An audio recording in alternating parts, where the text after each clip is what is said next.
Allergies in kids are a huge concern for parents, and living here in Florida, we certainly see our fair share of irritants that can trigger it. Tampa Bay Parenting Magazine editor Angela Ardolino is here now to explain the triggers and also the solutions. Always good to see you. You too.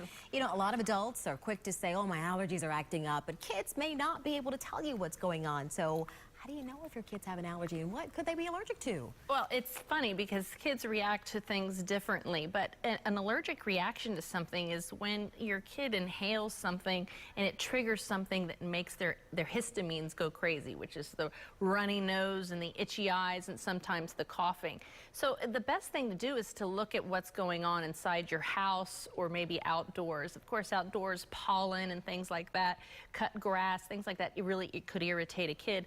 But kids spend a lot of time at home, and a lot of time the quality of our indoor air is not that great. So some of the things that parents can do is avoid dust. It's actually dust mites, which would cause the allergic reaction in kids. So keep their rooms clean, try not to have cloth curtains and keep their bedding clean.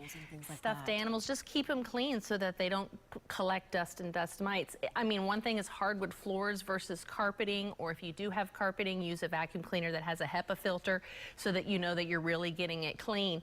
Other things that we don't think about are fragrance and cologne and smells. Everything has a fragrance or a smell nowadays. Perfume, cleaning products, household cleaning products, those things you plug in the wall, the stuff you spray in the air. All those things have chemicals, toxins, and allergens that can trigger a kid's allergic reaction. So remove all of that out of your house and get rid of it so that that's not one of the things that's bothering them so much. So very quickly, what else can you do? I mean, we talked about the things that you can remove, but what about medicines? I mean, what do we do if well, we need to treat it? I always love to see if you can get rid of the symptoms before you start medicating your child. Of course, some kids have really severe allergic reactions and maybe even asthma where they need to work with their doctor and find out how can we control these. And a lot of times an antihistamine will help. But I always like to try to get rid of what's in my house, what's outdoors that's causing my kids to have these reactions, to try to avoid having any type of medication whatsoever.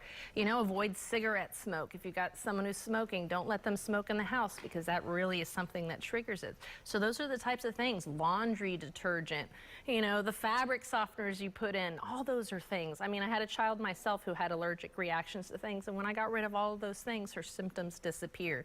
If they do have it mildly, a saline wash. I'm addicted to my neti pot, which is basically cleans out your whole sinuses and gets all those pollens and things that are up in there out, and it's really a safe, nice way to get rid of it. So that's what I like to do. And of course, if it persists, and it's something that's really important, sit with your doctor and find out what you can do to handle those options. Always good advice. Thanks. You're also getting us prepared next week for emergencies. How to get prepared for the ER, as if we could. That's what's called emergencies.